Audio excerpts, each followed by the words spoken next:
Hey friends, Mrs. Derby here. We're going to take a look today at Lesson 5 here in Unit 6. So let me just move my face out of the way a little bit and let's go take a look.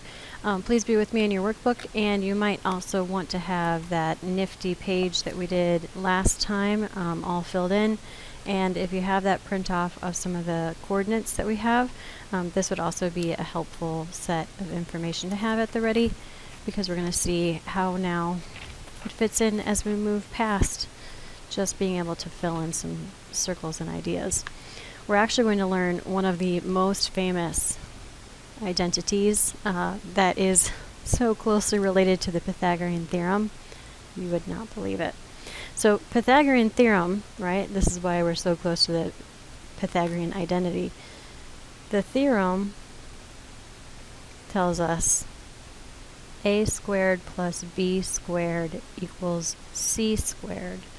And we do that when we have a triangle and we have side A, side B, and C is the hypotenuse. Now here we're going to be looking at the Pythagorean identity. Very similar. Every time we've been looking here at the unit circle, what we've been seeing is that we are looking at a radius with a unit of 1. And as we make triangles like this one I've just drawn here in our warm-up, we see that 1 is the hypotenuse. And 1 squared is just 1. Now what else we're also seeing is that we are looking at some coordinates to get to this point. And we have x coordinates and y coordinates. What we're going to start realizing here is that we can start using, oh, I'm going to need more space than that. Let me grab my whiteout real quick.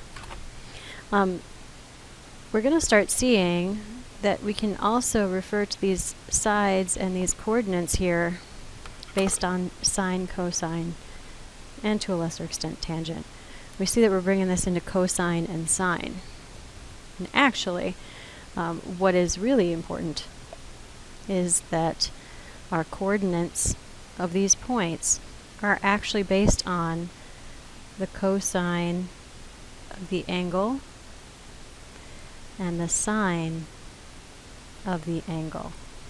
So cosine theta and sine theta. Now it is that because here's the angle that we're talking about.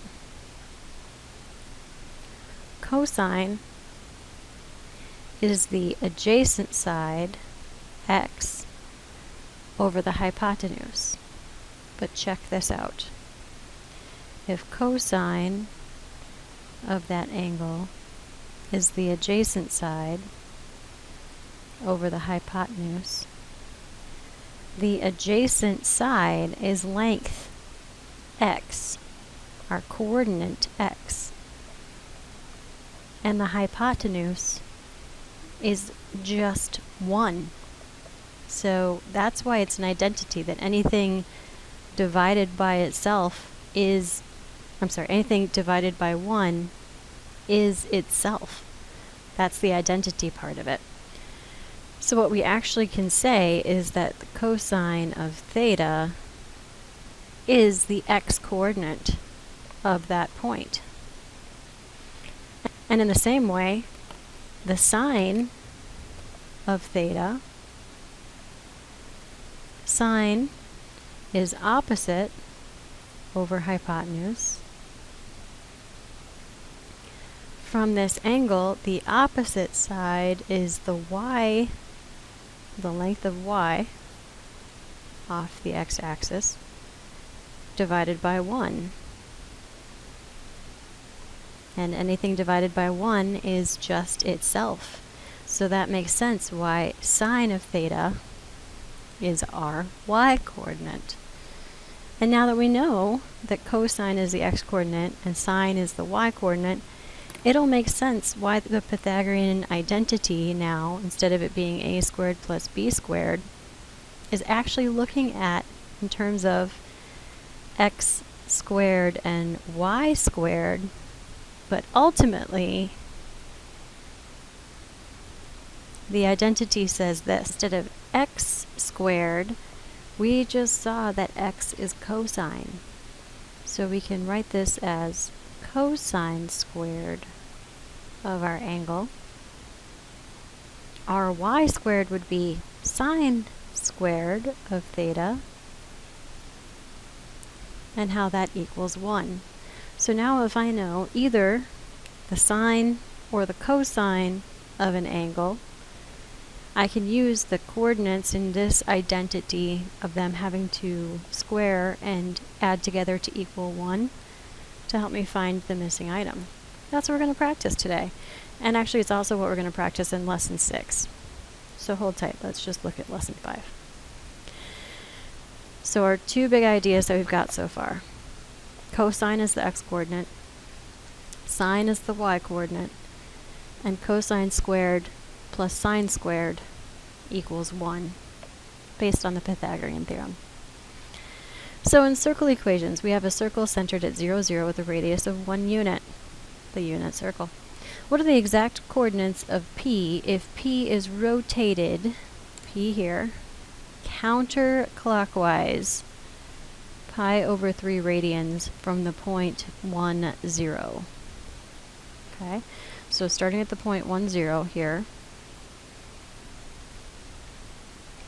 it's asking us the coordinates of this point if we have gone pi over 3 radians. So to this point. We want to find those coordinates of P and how we can explain or show our reasoning. Well, I don't know if you remembered me saying this, but I've got my handy dandy chart of quadrants and horizontal and vertical coordinates. Now that we actually know that the horizontal coordinate is cosine and the vertical is sine, I'm going to also add those to my horizontal and vertical coordinates to help me remember.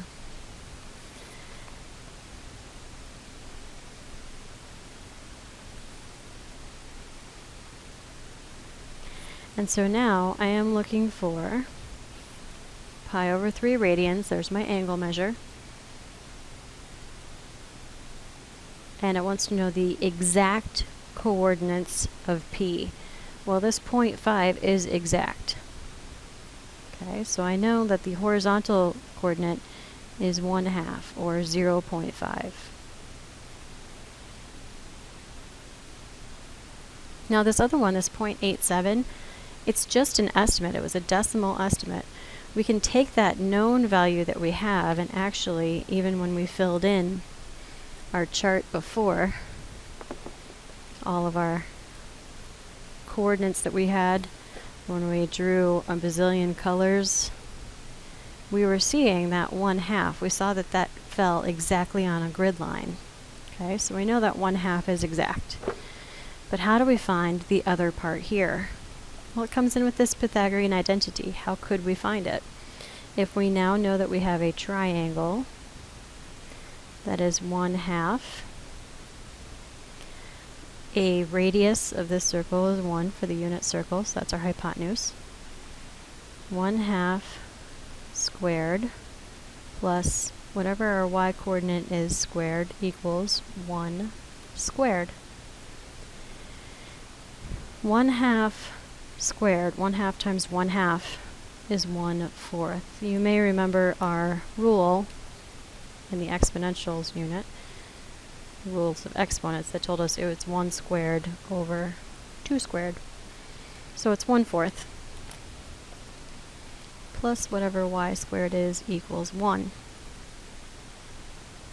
So this tells me that y squared has to equal 3/4, because 1/4 plus 3/4 equals 1. And now I need to square root to find those answers. Now you see how I square rooted each, the numerator and the denominator. And what we find out is that y equals, well, the square root of 3, I can't simplify that. That doesn't square root evenly. So I'm going to going to just keep it as the square root of 3. But the square root of 4, I know, it's 2. And so what I found is the exact value of this y coordinate is the square root of 3 over 2. Now I showed you my chart that had it abbreviated as like 0.86.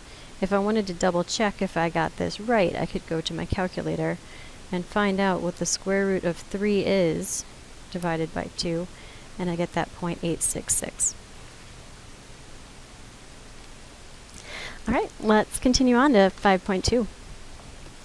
When we look at cosine, sine, and the unit circle, now we can think using the same ideas up above. We're really just going to be repeating this in many different ways.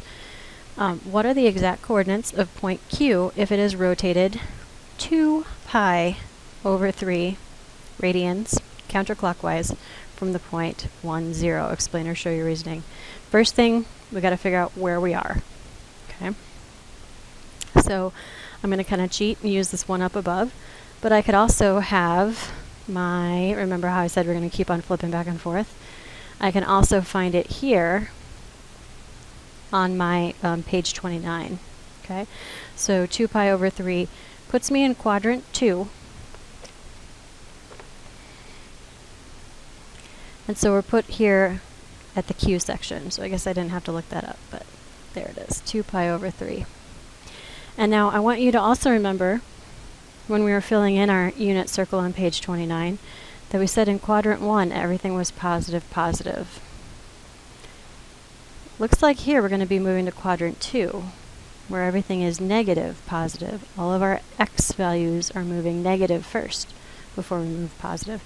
And so remember up here when we had to do this square root and how when we do the square root we have the choice of using the positive or the negative, or maybe both. That's what might be changing some of our values here. Okay, so we have to be aware of how our coordinates can help tell us what quadrant we're in and what angle we're using. So what are the exact coordinates of point Q if it is rotated 2 pi over 3 radians counterclockwise? Explain or show your reasoning. I'm going to use some of my reasoning from up above. We already found the exact coordinates of point P. And so I'm going to start with our known coordinates that we just calculated. 1/2 and root 3 over 2.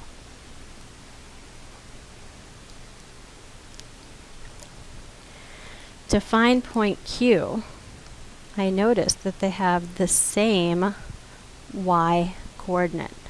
They're both moved up off of the x-axis the same amount. So I would have the same y coordinate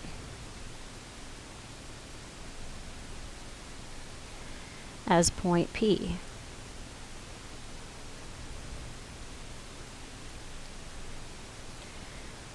Square root 3 over 2. And because it has the same y coordinate, if I took that same y coordinate and I plugged it into the Pythagorean identity, sine squared, I would come out with the exact same cosine. But remember, when we're taking that square root, we could use positive or negative. Okay, so I have the same coordinate as point P for our y coordinate. I just want to prove to you and show you what's going on. That if I have some unknown x coordinate this time, our known y coordinate at the same height, squaring it would equal 1.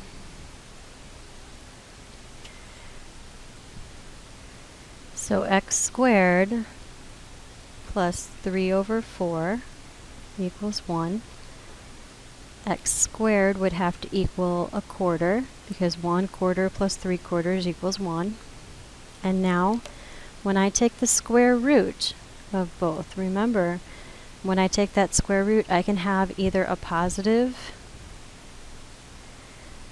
1/2 or a negative 1/2. Okay, I didn't bring that up so much up here because it was in quadrant 1. I knew it was positive going on. But here, because I'm in quadrant 2, I need a negative x coordinate.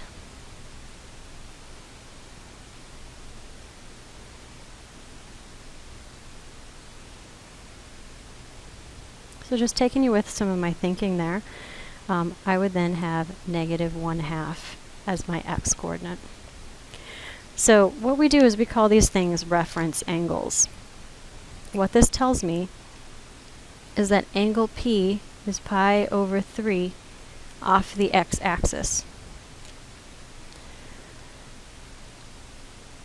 At 2 pi over here, 2 pi over 3 for our angle Q, it is also pi over 3 off the x-axis, because I went to 2 pi over 3. One more third of pi would take me right to a whole, 1 pi over here.